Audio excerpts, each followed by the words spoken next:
আপনি কি কখনো শুনেছেন একটি নদী উল্টো দিকে বইছে, যেখানে পাহাড়ের দিকে জল যাচ্ছে, সমুদ্র থেকে উৎসের দিকে ছুটছে নদী? শুনতে অবাক লাগলেও পৃথিবীতে সত্যিই এমন নদী আছে। আজকের এই ভিডিওতে আমরা জানব উল্টো বয়ে যাওয়ার নদী কি, কোথায় কোথায় দেখা যায় এই ঘটনা, এটি কি অলৌকিক নাকি সম্পূর্ণ বৈজ্ঞানিক ব্যাখ্যা আছে। ভিডিওটি শেষ পর্যন্ত দেখুন, কারণ শেষে রয়েছে একটি গভীর দর্শন। উল্টো বয়ে যাওয়ার নদী কি? সাধারণ নিয়মে নদী বয়ে যায় উঁচু স্থান থেকে নিচু স্থানের দিকে, পাহাড় থেকে সমুদ্রের দিকে। কিন্তু কিছু নদী আছে যারা নির্দিষ্ট সময় বা বিশেষ পরিস্থিতিতে নিজের প্রবাহের দিক পরিবর্তন করে বা উল্টো দিকে বইতে শুরু করে। এদেরই বলা হয় রিভার্স ফ্লো রিভার বা উল্টো বয়ে যাওয়ার নদী।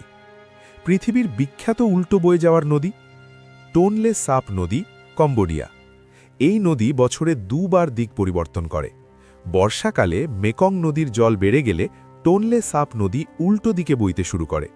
শুষ্ক মৌসুমে আবার স্বাভাবিক দিকে ফিরে আসে। এটি পৃথিবীর সবচেয়ে বিখ্যাত উল্টো নদী। সেন্ট জনস নদী, ফ্লোরিডা, ইউএসএ। এই নদী খুব ধীরে বয়ে যায়, ফলে জোয়ার ভাটার সময় প্রবল বাতাসে নদীর জল উল্টো দিকে প্রবাহিত হয়। রিও নেগ্রো, অ্যামাজন অঞ্চলে। বর্ষাকালে পার্শ্ববর্তী নদীর জলোচ্চাপে এই নদীর প্রবাহে সাময়িক পরিবর্তন দেখা যায়। বিজ্ঞান কি বলে? এখন আসি মূল প্রশ্নে, নদী উল্টো বয় কেন? প্রথমত, জোয়ার ভাটা বা টাইডাল এফেক্ট।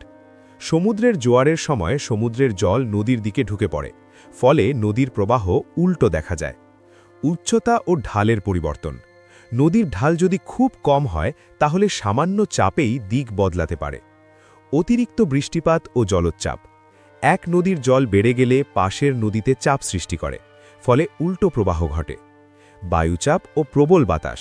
বিশেষত হ্রদ বা প্রশস্ত নদীতে প্রবল বাতাস জলের গতিপথ বদলে দেয়। মানুষের চোখে রহস্য। প্রাচীনকালে মানুষ মনে করত দেবতার ইচ্ছায় নদী উল্টো বয়। এটি অশুভ বা শুভ সংকেত, কোনো বড় পরিবর্তনের পূর্বাভাস। আজও অনেক আদিবাসী জনগোষ্ঠী এই নদীগুলোকে পবিত্র বলে মানে।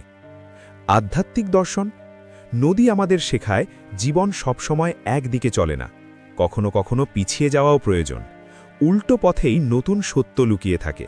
যেমন নদী সময় সময় দিক বদলায়, তেমনি মানুষের জীবনেও ভুল মনে হওয়া পথই কখনো সঠিক গন্তব্যে নিয়ে যায়।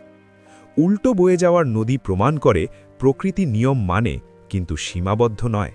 যা অসম্ভব মনে হয় তারও ব্যাখ্যা আছে।